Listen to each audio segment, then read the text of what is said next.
Bienvenidos a todos aquellos que están conectados. Somos la Iglesia Alianza Cristiana y Misionera de Tacna y este es nuestro servicio de adoración de hoy día, domingo 22 de noviembre del año 2020. Como siempre, leeremos una porción de la Escritura, luego pasaremos a orar y tendremos un tiempo de adoración y alabanza al Señor también. Preparémonos para meditar en nuestros corazones la palabra. Dice así, Efesios capítulo 5, versículos 18 al 21. No os embriaguéis con vino, en lo cual hay disolución. Antes bien, sed llenos del Espíritu, hablando entre vosotros con salmos, con himnos y cánticos espirituales, cantando y alabando al Señor en vuestros corazones, dando siempre gracias por todo al Dios y Padre en el nombre de nuestro Señor Jesucristo. Someteos unos a otros en el temor de Dios. ¿Oramos? Padre, tú nos enseñas en tu palabra que las manifestaciones de un creyente que está lleno de tu Espíritu, que está dominado, repleto de tu Espíritu Santo, es que habla, canta y alaba, Señor, en su corazón a ti, oh Dios, con salmos, con himnos, con cánticos espirituales. También es que permanentemente está dándote gracias a ti, reconociendo tu buena mano en cada situación o circunstancia de su vida. Y por último, Señor, nos dices que otra evidencia es que vivimos sometidos unos a otros en el temor tuyo. Padre, que esta semana que ha pasado hayamos podido vivir bajo el control de tu Espíritu Santo, de tal manera que tú te hayas complacido en nosotros. Señor, si no ha sido así, perdónanos y ayúdanos, oh Dios, a arrepentirnos y a buscar la llenura de tu Espíritu de una manera continua y permanente. Padre, recibe el día de hoy nuestra adoración, nuestra alabanza como una ofrenda de gratitud por tu salvación en Cristo Jesús. En el nombre de Él te ofrecemos todo esto. Amén. Ahora alabemos al Señor.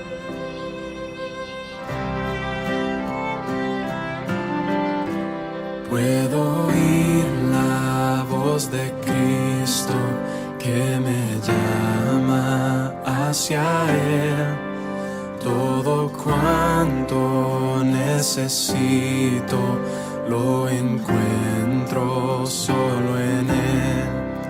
Buen pastor, refugio eterno, mi todo en todo es Él.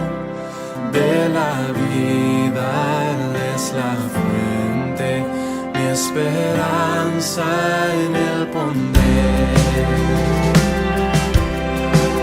Siendo yo su enemigo, de mí tuvo compasión, rechazaba yo su gracia y Él abrió mi corazón. Nada bueno en mí yo encuentro, mi virtud viene de Él. Y cuando en Él yo esté completo, para siempre cantaré, para siempre cantaré. Cantaré, cantaré, el Cordero digno es, el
sangre carmesí, con sangre carmesí, con sangre carmesí.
Jesús la sangre y un nuevo corazón, solo de Jesús la sangre.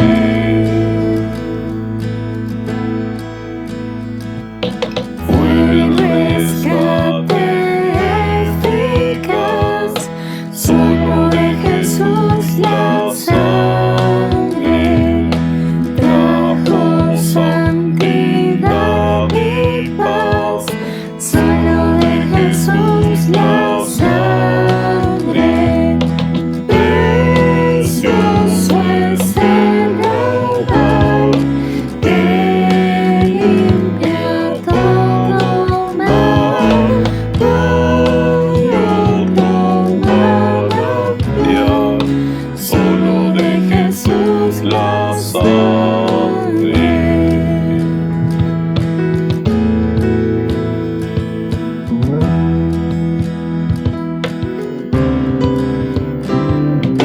Veo para mi salud, solo de Jesús la sangre. Tiene de sanar virtud, solo de Jesús la sangre. Precioso es el raudal que limpia todo mal, todo manantial, solo de Jesús la sangre.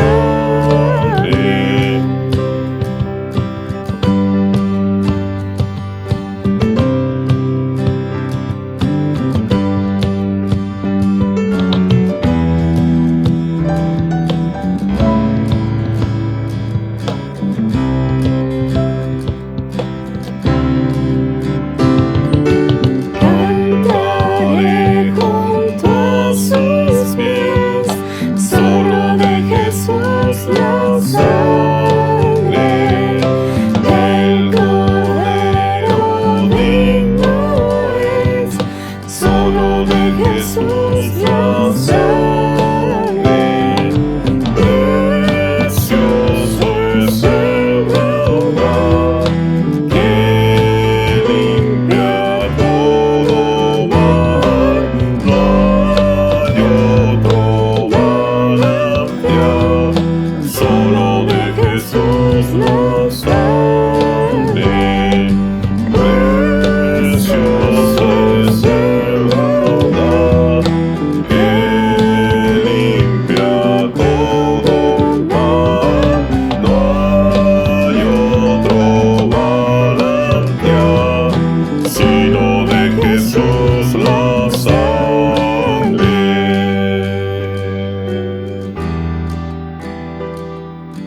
Sino de Jesús la sangre.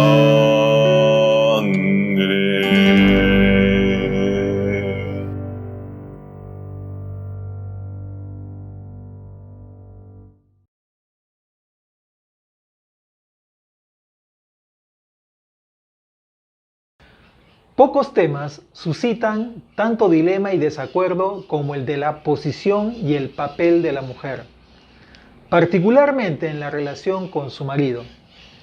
Con la caída y su maldición vino la distorsión de la sumisión adecuada de la mujer y de la autoridad apropiada del hombre. Fue el comienzo de la guerra de los sexos, el surgimiento de la liberación femenina y la intolerancia masculina. Las mujeres tienen una inclinación pecaminosa hacia usurpar la autoridad de los hombres, y los hombres tenemos la inclinación pecaminosa de poner a las mujeres bajo nuestros pies. El apóstol Pablo plantea que se requiere la manifestación de la gracia de Dios mediante la llenura del Espíritu Santo para restaurar el orden y la armonía originales de la creación, para volver a la sumisión correcta y necesaria en una relación de pareja que siempre ha sido corrompida y trastornada por el pecado. No debemos olvidar que no hay otra relación que refleje tanto la que Dios tiene con nosotros y su propósito con nuestra vida. La relación matrimonial es la que mejor revela quiénes somos realmente. Y para los que estamos casados, es la principal relación de discipulado. Leamos el texto que hoy nos toca reflexionar en el libro de Efesios para abordar el primer ejemplo de sumisión mutua como resultado de vivir llenos del Espíritu de Dios. Efesios capítulo 5, versículos 21 al 24 dice así: Someteos unos a otros en el temor de Dios. Las casadas estén sujetas a sus propios maridos como al Señor. Porque el marido es cabeza de la mujer, así como Cristo es cabeza de la iglesia, la cual es su cuerpo, y Él es su Salvador. Así que, como la iglesia está sujeta a Cristo, así también las casadas lo estén a sus maridos en todo. Quiero tocar 3 puntos en este sermón, y el primero tiene que ver con la triste y terrible realidad en la que vivimos. Con demasiada frecuencia los hombres han llegado a la conclusión de que las mujeres son para que ellos las controlen o traten a su antojo. Es penoso que estos versículos de la carta a los Efesios se utilicen como una vara, como una regla para mantener a las mujeres anuladas. Cristianos y no cristianos por igual conocen y utilizan afirmaciones como: mujeres, sométanse a sus maridos, o el marido es cabeza de la esposa. Estas afirmaciones se han malinterpretado dándoles el sentido de que las esposas tienen siempre un papel subordinado y que los maridos toman siempre las decisiones. A lo largo de los siglos, a las mujeres se las ha considerado como una propiedad que los maridos pueden tratar a su antojo. Apelando a este pasaje bíblico, han llegado a justificarse incluso conductas abusivas por parte de los maridos. La violencia de pareja es hoy día uno de los problemas más serios que afecta nuestra sociedad. Según las últimas investigaciones, la tendencia de este fenómeno es mundial y las cifras vienen incrementándose rápidamente. En el estudio multipaís sobre la salud de la mujer y la violencia doméstica, realizado por la Organización Mundial de la Salud el año 2005 y realizado en 10 países de América Latina, se registró que en el Perú hubo un 69% de mujeres en el área rural y un 51% en áreas urbanas que indicaron haber sido víctimas de violencia física o sexual por parte de sus parejas. Muchos años después, según la encuesta demográfica y de salud familiar, conocida por sus siglas ENDES, en el año 2018, realizada por el INEI, se encontró que el 63% de las mujeres peruanas fueron víctimas de violencia ejercida alguna vez por el esposo o la pareja. Ese mismo estudio arrojó que las 3 formas de violencia familiar más recurrentes fueron la psicológica y o verbal, con un 58,9%, la violencia física, con un 30,7%, que se manifiesta con los empujones y los golpes, y finalmente la violencia sexual, con un 6,8%. En el caso de la violencia psicológica, las situaciones más recurrentes en el hogar fueron la manifestación de celos, la insistencia de saber a dónde va la mujer, situaciones de humillación, el impedimento de visitar amistades y acusaciones de infidelidad. Lamentablemente no podemos negar que dentro de estas estadísticas están también los hogares cristianos. Pero lo peor no es eso. Lo peor es que algunos pastores se han convertido en cómplices voluntarios aconsejando a estas mujeres a someterse en tales casos. El problema va más allá del maltrato físico. Las actitudes de los hombres hacia las mujeres y concretamente de los maridos para con sus esposas son a menudo degradantes. Es posible que no pretendan herir a sus esposas, Pero la verdad es que con frecuencia los maridos las menosprecian y ridiculizan con comentarios acerca de su nivel de inteligencia, sus preocupaciones de la vida, su modo de cocinar o sus hábitos. Por supuesto, las mujeres son capaces de los mismos pecados. Sin embargo, los maridos son los más susceptibles de hablar de este modo por su sentido de sentirse la cabeza del hogar. Los abusos de las mujeres dentro de la familia son una manifestación de la enfermedad sexual o la patología sexual de nuestra sociedad. Vivimos en una sociedad enfermiza que ha desarrollado múltiples maneras de envilecer a las mujeres. Por ejemplo, en el cine y la televisión abundan las violaciones, la intimidación y la utilización de las mujeres. Una cuarta parte de las imágenes sexuales en el ámbito del llamado cibersexo tiene que ver con torturas a las mujeres. Prácticamente todo el mundo está de acuerdo en que se trata de algo terrible. Sin embargo, nadie hace nada. Y una buena parte de los consumidores de estos productos son, entre comillas, buenas personas. Otra forma en que algunos cristianos han desvirtuado este pasaje de Efesios 5, 22 al 24 es aludiendo a lo que se conoce o se llama como privilegio de autoridad del marido. Se hace hincapié en el marido como cabeza del hogar, se le presenta como una figura privilegiada de autoridad y entonces las esposas deben quedar relegadas a un segundo plano. Esto es lamentable. Vayamos al segundo punto. ¿Cuál fue la instrucción apostólica de Pablo? Hemos de comenzar enfatizando que la instrucción dada a las esposas de sujetarse a sus maridos es solo el primer ejemplo de la sumisión mutua que se requiere de todos los cristianos. Versículo 21. Someteos unos a otros en el temor de Dios, unos a otros. Lo curioso es que la frase estén sujetas del versículo 22 ni siquiera está en el texto griego. Leo el versículo 22. Las casadas estén sujetas. Esta frase, estén sujetas, no está en el texto griego. A sus propios maridos como el Señor.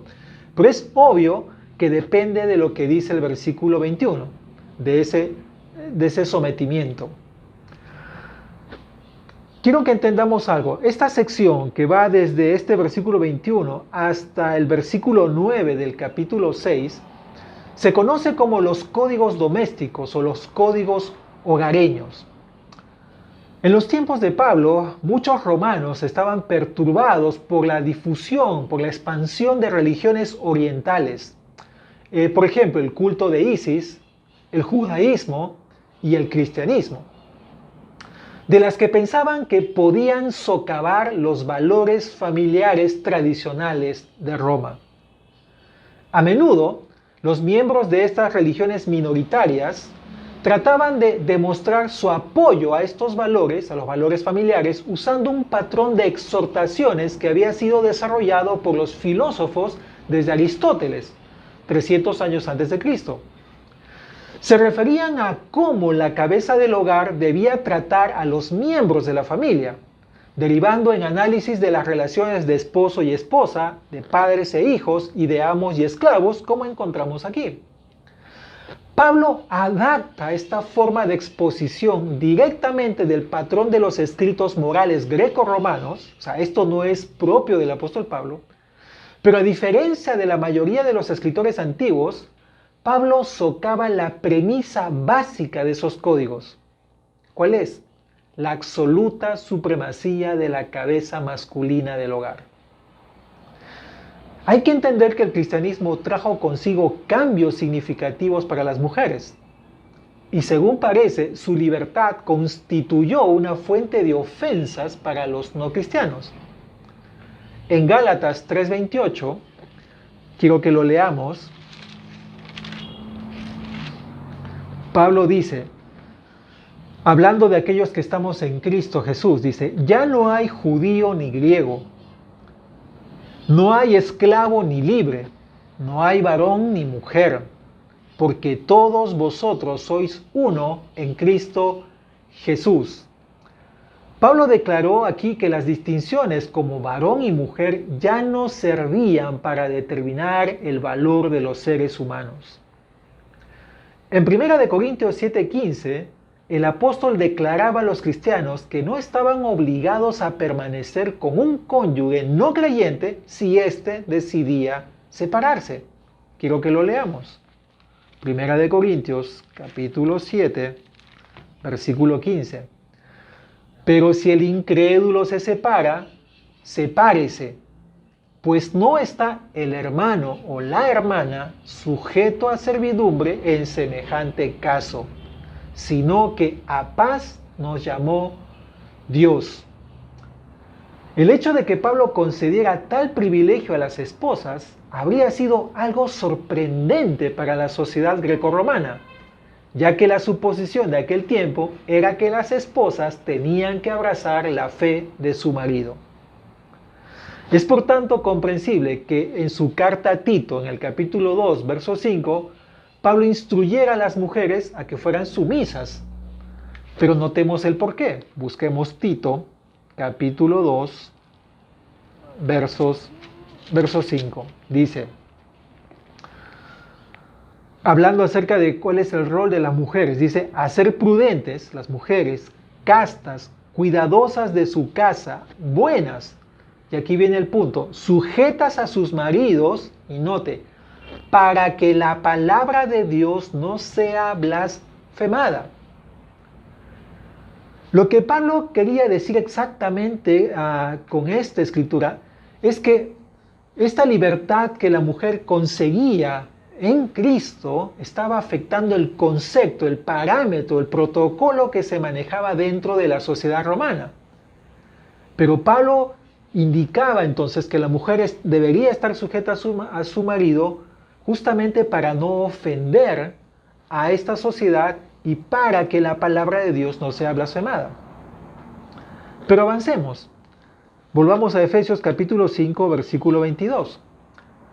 Lo que Pablo quería decir exactamente con esta expresión, ¿no es cierto? Las casadas estén sujetas a sus propios maridos como al Señor, es que la relación de la esposa con el Señor debe y debía en ese tiempo ser la base, la motivación y el requisito de su sumisión a su marido.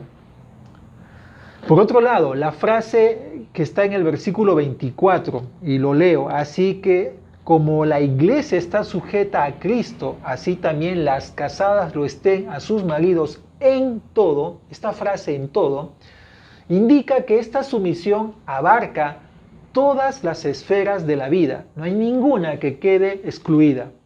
Siempre, por supuesto, que aquella que se demanda esté en consonancia con una vida que honra al Señor, que glorifique al Señor. La mayor parte de los antiguos escritores esperaba que las esposas obedecieran a sus esposos y deseaban que ellas tuvieran un comportamiento tranquilo y manso. Incluso, algunos contratos de matrimonio establecían un requisito de obediencia absoluta. Imagínense. Esto tenía sentido especialmente para los escritores griegos que no podían concebir a las esposas como iguales con sus maridos. Las diferencias de edad contribuían a este pensamiento, a este desnivel. En la cultura griega, normalmente los esposos eran mayores que sus esposas. A menudo, más de una década, pues los hombres solían casarse alrededor de los 30 años y las mujeres en su adolescencia o a veces en los primeros años de su adolescencia. La frase en el versículo 23, porque el marido es cabeza de la mujer, así como Cristo es cabeza de la iglesia, es sin duda uno de los textos del Nuevo Testamento más tergiversados y controvertidos. Pero tenemos que decir que Pablo no está señalando el privilegio y el dominio del marido aquí. No pretendía sugerir que las esposas fueran siervas, obligadas a seguir todos los deseos del marido. Este texto no está afirmando que las mujeres han de obedecer a sus maridos como si se les pide a los hijos y esclavos. Note la diferencia. Aquí Pablo dice que estén sujetas, pero no dice que deben obedecer como si se pide a los hijos, 6:1 de Efesios. Hijos, obedeced en el Señor a vuestros padres, porque esto es justo. Miren el versículo 5. Siervos, obedeced a vuestros amos terrenales con temor y temblor, con sencillez de vuestro corazón, como a Cristo. Este versículo 23 tampoco les da ninguna licencia a los maridos para intentar forzar la sumisión de sus esposas. Lo que se subraya aquí no es la autoridad, sino el abnegado amor de Cristo y de los maridos. En este contexto, el término cabeza sugiere responsabilidad hacia. El marido tiene un papel de liderazgo, pero no para enseñorearse de su esposa o utilizar su posición como privilegio. Del mismo modo que Jesús redefinió la grandeza, dándole el sentido de tener la actitud de un siervo, hablando de los gobernantes, ¿no es cierto?, como él habla en Mateo 20, Pablo está redefiniendo aquí el término de ser cabeza como aceptar la responsabilidad de amar, de darse a uno mismo y de cuidar a su esposa. El texto da una prioridad al marido. Sin embargo, a diferencia de lo que sucedía en la sociedad greco-romana, tal prioridad es para beneficio de la esposa y no del esposo. Además, aunque Pablo hace explícita la prioridad o responsabilidad del marido, aquí diciendo, ¿no es cierto?, que es cabeza de la mujer, el texto, todo el pasaje, pone de relieve la igualdad y la unidad del marido y la mujer. Mire lo que dice el versículo 28 de este capítulo 5. Así también los maridos deben amar a sus mujeres como a sus mismos cuerpos. El que ama a su mujer, a sí mismo se ama.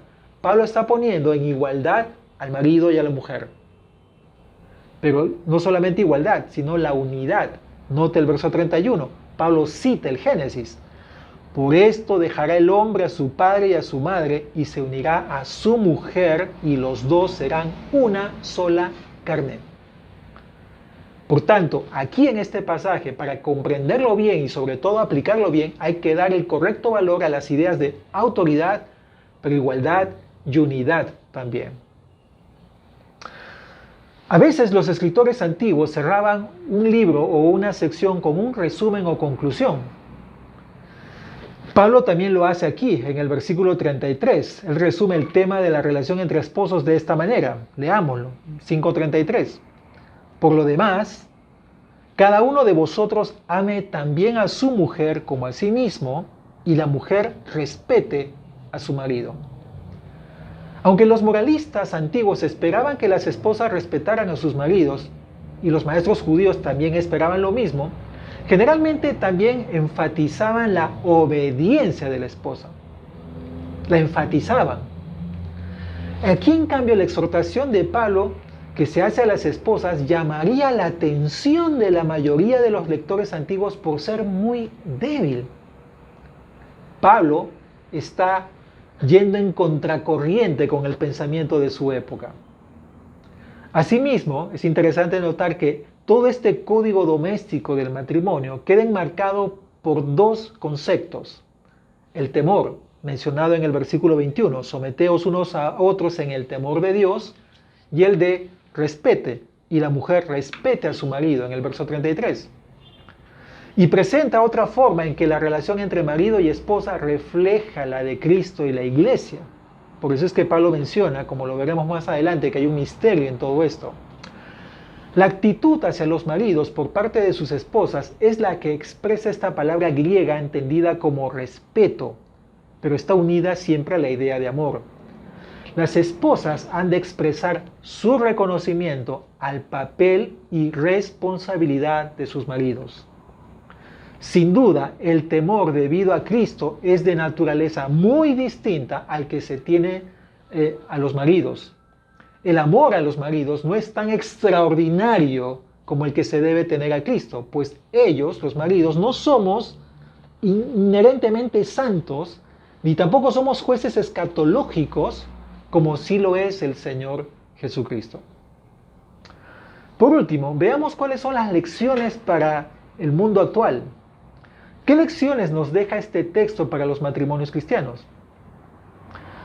Una vez más, tenemos que enfatizar que lo que se dice a las esposas y a los maridos también es solo un ejemplo del amor y la sumisión mutua que se requiere de todos los cristianos. Y recordar una vez más que la frase estén sujetas del versículo 22 ni siquiera aparece en el texto griego. Sin embargo, las esposas deben sujetarse a sus maridos. Es decir, deben mantener una relación de reciprocidad con sus maridos, igual que estos mantienen con ellas. Sin embargo, este texto no avala una mentalidad machista, en la que las esposas son una especie de esclavas que se cargan con todo el trabajo o están de acuerdo con cualquier petición que se les pase por la cabeza a sus maridos. Lo único que demanda es que las esposas abandonen el egoísmo, se tomen en serio el carácter recíproco de la relación con sus maridos y fomenten o busquen el beneficio de ellos. Estos versículos también ponen de relieve que ninguna parte de la vida matrimonial debe excluirse de esta orden apostólica que encontramos aquí. Por otra parte, el hecho de ser cabeza no otorga a los maridos ninguna posición de privilegio o superioridad. Los argumentos derivados de la analogía entre la autoridad de Cristo y la de los maridos, ¿no es cierto? Como dice el versículo 23, porque el marido es cabeza de la mujer, así como Cristo es cabeza de la iglesia, no permiten concluir que se trata de liderazgos idénticos. Del mismo modo que el temor debido al marido, ¿no es cierto?, que vimos en el versículo 33, no es el mismo que el que se debe a Cristo, porque el marido y Cristo son diferentes, así, el hecho de que Cristo es la cabeza de la iglesia tiene un sentido totalmente distinto del hecho de que el marido sea cabeza de su esposa. Cristo es Señor sobre todas las cosas, como aprendimos en el capítulo 1, mientras que el marido no es Señor de nada, ni sobre nada. El punto de comparación de esta analogía entre Cristo y el marido simplemente es la responsabilidad que tienen de entregarse a sus esposas como Cristo se entregó a la iglesia. Han de tener una mentalidad de dar, no de recibir. Los maridos hemos de abandonar el egoísmo y cualquier privilegio vinculado al hecho de ser cabeza o líder del hogar para promover más bien el bienestar de nuestras esposas. Este texto deja, por tanto, muy claro cómo han de funcionar los matrimonios cristianos. En primer lugar, ambos cónyuges viven en el Señor, en relación con Él y para Él. La verdadera cabeza del matrimonio es siempre Cristo, y ambos cónyuges han de vivir en sumisión mutua, esforzándose en estimularse el uno al otro dentro de los propósitos de Cristo y en vivir de un modo práctico la unidad de su relación.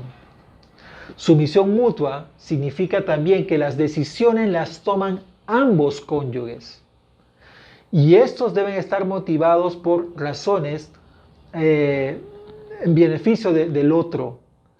Cuando hay un desacuerdo, el marido tiene automáticamente el voto decisivo. En estos casos, uno de los cónyuges puede conceder la opción del otro o ambos pueden ponerse de acuerdo para rechazar las dos opciones. La sumisión mutua puede significar que uno de los cónyuges aplace, por ejemplo, temporalmente sus objetivos profesionales para que el otro pueda finalizar su formación académica. Puede significar que uno de ellos renuncia a un trabajo satisfactorio para facilitar el traslado del otro a otro lugar. O simplemente que se conceda al otro la libertad de tomar decisiones de carácter secundario por su propia cuenta. Significa, por ejemplo, dejar que la esposa administre los recursos económicos. Es, por ejemplo, que el esposo pueda ayudar en los quehaceres domésticos de la casa, en la educación de los hijos. Pero ¿qué lecciones deja este texto para los matrimonios mixtos? Es decir, cuando después del matrimonio uno de los cónyuges se convierta a Cristo. Es evidente que este texto plantea una situación ideal, ¿no? Aquí ambos cónyuges son creyentes. Pero la pregunta es, ¿qué sucede si el marido no practica la sumisión y el amor mutuos? Porque no es creyente. ¿Qué si el marido solo quiere una esclava? Este texto no tiene la respuesta, pero sí la tiene el apóstol Pedro. Él insta a las esposas a instruir a sus maridos y a ganarlos para Cristo por medio de su conducta piadosa. Leámoslo. Y este es el consejo bíblico para una esposa cuyo marido no sea creyente. Dice así, 1 Pedro 3, verso 1. Asimismo vosotras mujeres, estad sujetas a vuestros maridos, para que también los que no creen a la palabra sean ganados sin palabra por la conducta de sus esposas, considerando, estos, vuestra conducta casta y respetuosa. Vuestro atavío no sea el externo de peinados ostentosos, de adornos de oro o de vestidos lujosos, sino el interno, el del corazón, en el incorruptible ornato o adorno de un espíritu afable y apacible, que es de grande estima delante de Dios. Porque así también se ataviaban en otro tiempo aquellas santas mujeres que esperaban en Dios, estando sujetas a sus maridos. Como Sara obedecía a Abraham, llamándole Señor, de la cual vosotras, habéis venido a ser hijas, si hacéis el bien, sin temer ninguna amenaza. Este texto también expresa un ideal, pero apunta sin duda a la necesidad de instruir a los maridos. Si su marido no es creyente y no está contribuyendo a esa sumisión mutua, usted tiene que instruirle, ¿entiende? Por su conducta más que por su palabra. Otra pregunta que surge en este punto es, ¿hasta cuándo puede la esposa vivir de un modo práctico su compromiso cristiano, promover el beneficio de su marido y no recibir a cambio ningún beneficio o beneficio alguno? Allí donde los maridos o las esposas se niegan a cooperar con reciprocidad en esta sumisión, lamentablemente habrá que tomar decisiones difíciles. Tristemente hay que reconocer que existen ciertas circunstancias que hacen que un matrimonio sea impracticable. Si no hay reciprocidad, no hay matrimonio, porque el mandamiento es a la sumisión mutua, someteos los unos a los otros. Si la relación es abusiva, emocional o físicamente, no puede pedírsele a la esposa que se someta. Lo que se le pide es que ejemplifique el amor de Cristo, no que sufra a manos de un marido maltratador. Por lo tanto, se aconseja que se aparte del peligro. La verdad y la justicia no pueden ser ignoradas en este caso. Hay que presentar una denuncia. Por otro lado, si un marido le pide a su esposa que haga algo inapropiado para un cristiano, de nuevo, ella no ha de someterse. Su actitud debe ser la misma que la que adoptó la iglesia primitiva en Hechos 5:29, y quiero que lo leamos. Hechos 5:29 dice: respondiendo Pedro y los apóstoles dijeron, ¿no es cierto?, a estas autoridades religiosas que les prohibieron seguir hablando en el nombre de Cristo, ¿qué les respondieron? Es necesario obedecer a Dios antes que a los hombres. Jesucristo había dado la orden de predicar y ellos no podían irse en contra de esa orden. Pero ¿qué lecciones deja para los solteros? En nuestros días, cuando una mujer desea iniciar una relación matrimonial, lo hace de un modo distinto al primer siglo, cuando tenía poco que decir al respecto. Como vimos, se casaban muy adolescentes, no tomaban decisiones. En cambio, usted ahora sí puede tomar una decisión. Tanto la mujer soltera como su compañero han de entrar en el matrimonio con sabiduría, con preparación, y eso es importante para una pareja que ha de casarse. Y tienen que entender que deben cumplir, deben tener la intención de cumplir sus votos y vivir de acuerdo con el carácter recíproco de la relación que están emprendiendo. Por eso es importante la preparación prematrimonial. La sumisión mutua elimina prácticamente el divorcio. Muchas veces el problema es porque no han sido sometidos a una preparación matrimonial, no han entendido lo que significa el matrimonio. Además, mientras que en el mundo antiguo las mujeres tenían pocas opciones aparte de dedicarse a las tareas de la casa, las que viven en nuestra cultura tienen oportunidades casi ilimitadas de escoger su estilo de vida, carrera y ministerio inclusive. Este texto de Efesios 5, 22 a 24 no enseña ninguna forma de inferioridad de las mujeres. El incremento de las oportunidades de las mujeres cambia el modo en que se desarrolla la responsabilidad de los maridos.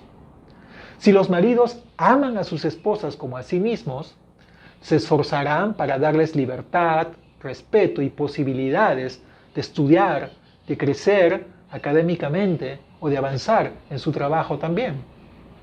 Las apoyarán emocional y físicamente y prestarán atención para que la división de las tareas domésticas sea equitativa, de tal manera que a la mujer se le permita crecer ministerialmente o académicamente o laboralmente. Finalmente, ¿qué significa este texto para la iglesia? ¿Qué enseñanzas nos deja? Puesto que el texto confiere responsabilidad mayor a la persona privilegiada y reconoce que la esposa ha de ser apoyada, los hombres cristianos hemos de preocuparnos particularmente de buscar justicia para las mujeres. Con la gran cantidad de malos tratos e injusticias hacia las mujeres que existen en prácticamente todas las culturas, particularmente la nuestra, la iglesia tiene la responsabilidad y la oportunidad de hablar con contundencia sobre la justicia de las mujeres. Entonces, se abre una puerta para desarrollar ministerios para defensores legales, abogados, psicólogos y asistentes sociales. Los creyentes tenemos la responsabilidad de apoyar a cualquier mujer, soltera o casada, sin una actitud condescendiente, ni convirtiendo esta responsabilidad en una oportunidad de explotación sexual. En otras palabras, como dije hace un momento, se abre una magnífica oportunidad para bendecir a muchas mujeres, a muchos hogares, muchos matrimonios. Quiera Dios que el Señor motive nuestro corazón y cargue el corazón de alguno de nosotros para pensar en esta oportunidad que tenemos por delante y que se abre aquí en medio de nuestra sociedad. ¿Oramos?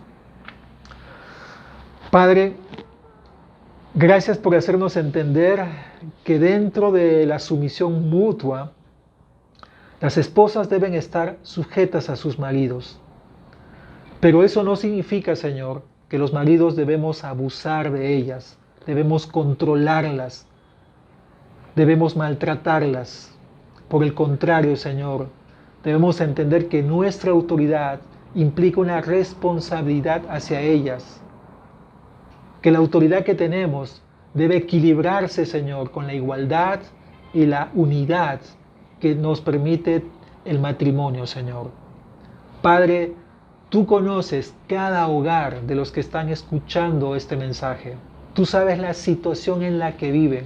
Mi oración, Señor, es que tu palabra llegue al corazón y escarbe, Señor, en aquellas áreas donde se necesita arrepentimiento. Padre, ayúdales a reconocer sus faltas, sus errores, sus pecados y llévalos a confesar. Llévanos a admitir, Señor, nuestras fallas para que tú puedas restaurar nuestros matrimonios. Señor, tú conoces a cada esposa, a cada mujer que está escuchando este mensaje. Si realmente ella se sujeta en su corazón a su esposo y pone como modelo el temor a ti. Santo Dios, te ruego también por estas mujeres. Toca sus corazones, llévalas al arrepentimiento. Cambia sus vidas.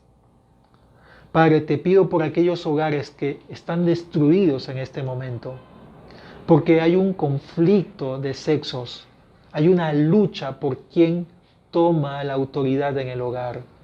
Padre, que este mensaje sirva para llevar al arrepentimiento y a hacerles entender que sin ti, separados de ti, nada bueno se puede hacer.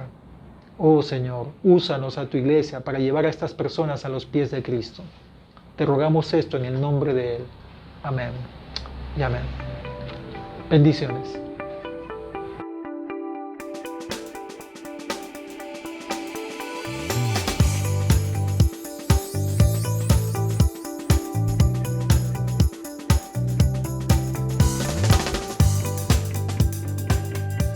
Saludos, amados hermanos de la Iglesia Alianza Cristiana y Misionera en Tacna. Les saluda aquí desde la selva peruana su hermano, el misionero Juan Carlos Sánchez. Esta vez para hacerles recordar de que del 27 al 29 de noviembre estaremos realizando nuestro 9º Congreso Misionero, el desafío de las misiones nacionales. Les animo a participar de las plenarias y los talleres. Inscríbase, comparta con otros y seamos parte de este 9º Congreso Misionero. El Señor les bendiga.